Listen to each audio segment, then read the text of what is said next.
thought data management was something that some faculty needed to worry about, but I was also thinking, how can I handle my own research data? Because I was starting to think about my dissertation, but I was pretty lost. I knew I needed a place to publish data, but there wasn't such a place back then. And then, so I went to these workshops to learn about like what was the data management and what was the data management plan. And the fortuitous part was that in 2020, I was looking for a job inside the university, and I was hired by Fernando's team to work on the research data repository at the U of A. Then I learned more about data stewardship, about FAIR principles, and how to incorporate data stewardship in my own work. After that, a whole cultural change happened. Not just within my own research, but with the other research groups I was working with. And I became convinced of the importance of data stewardship, and so much that right now well, what I do is natural language processing in health-related research. That's one of my responsibilities at the U of A. And our mentality has shifted so much that we're starting to switch gears between project-centered, from project-centered grants. Like we're not going to go and get NIH grants or get draft proposals for NIH grants right now to answer our research questions, but we're shifting gears to towards a data-centered type of project where we're going to ask for grants to collect better data so that us and the research community can ask better questions. That's how much the cultural change has come about.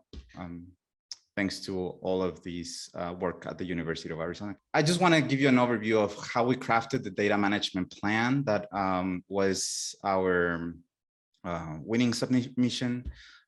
First, we signed up and located the template in the data management tool, plan tool. And then I attended data management work drop-in hours with Fernando, and that was like a back and forth about like 3 times, I think, where Fernando gave me his suggestions and I looked in with the team, and then we finalized and published the data management inside the tool itself, which made it really easy. And I heard back from the team in about a month from FASEB. I want to say that in my perspective, involving a data librarian in your data management planning is like having a reviewer for your peer-reviewed paper. Only it is a collaborative process and you will never be rejected. A data librarian is going to be there to empower you and to give you not just feedback, but their expertise in whatever type of research you're doing. Thanks. What excites you about this culture change to research data management and sharing? You work in science policy. I'd really love to hear what the policy viewpoint on that is. That is a great question, and thanks for it, because frankly, I'm excited about a lot. I think in the beginning of my presentation, I highlighted some of the big reasons why we do this. However, what I really like the opportunity of making this a cultural norm. We talk a lot about sharing publications as part of the research outputs, making the data as part of the outputs, I think is really important. And also figuring out incentives to incentivize good data sharers. Data underlie everything we do here at NIH, and it is possibly one of the biggest commodity we have outside of the actual humans, people who are doing this work for us. And so how do we leverage it to the fullest to really make good on the NIH mission, I think is a really exciting opportunity. So for me, seeing this embedded as part of the culture and something we do as a normal practice is a really exciting endeavor. the conversation again is what level of detail is important for the prospective planning. And I think at some level we will recognize this is a bit of a learning process and we will get better over time.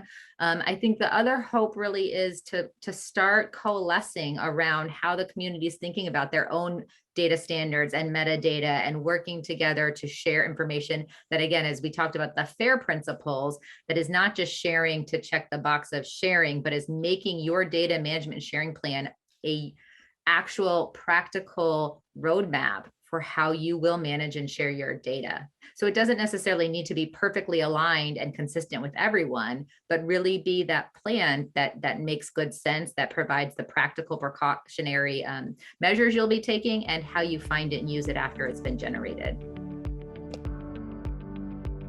Absolutely, yes. I think this is a consequence of thinking that data management plans are just a requirement. So they're definitely not a hoop you have to jump through at all. I think this is the mentality, the real cultural change we're talking about comes when you see the utility of that data management plan and how they work for you. I mean, I don't want to compare it to an IRB process at all, because I don't think it is that simple either. But in my field of data science and natural language processing, what we're discovering is that actually when you're working with a data management plan, it's empowering because it's going to help you think about things that are actually at the forefront of this field. For example, when we're talking about health research, we usually don't think about how resharing is going to be used by people in the data science space.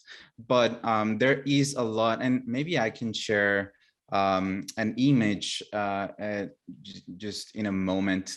So the thing with research in that space is there is a lot of uncovered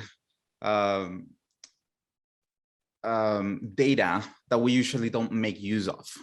For instance, in the research I'm working right now, we have annotators of data or coders, right? And we usually think as coders as people who work for us in order to I don't know, classify images and say, well, this image is an image of a cancerous brain versus an image of a non-cancerous brain.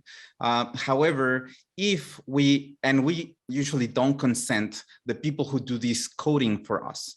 However, if we consent these people, if we plan for this data to be used later, and not just for us, but for the wider research community, it is possible to create machine learning algorithms that will later classify or classify this data for us in different ways. So it's about integrating more data into this new paradigm that is machine learning and artificial intelligence. So this is one thing that I have dubbed actionable data management. This is the data that our study planned for, and this is the potential data that our study could have used. And so this is why data management plans are so important right now, at least in the machine learning and artificial intelligence community. And this will allow you to actually dig into this data and share it with other researchers so we can advance the field.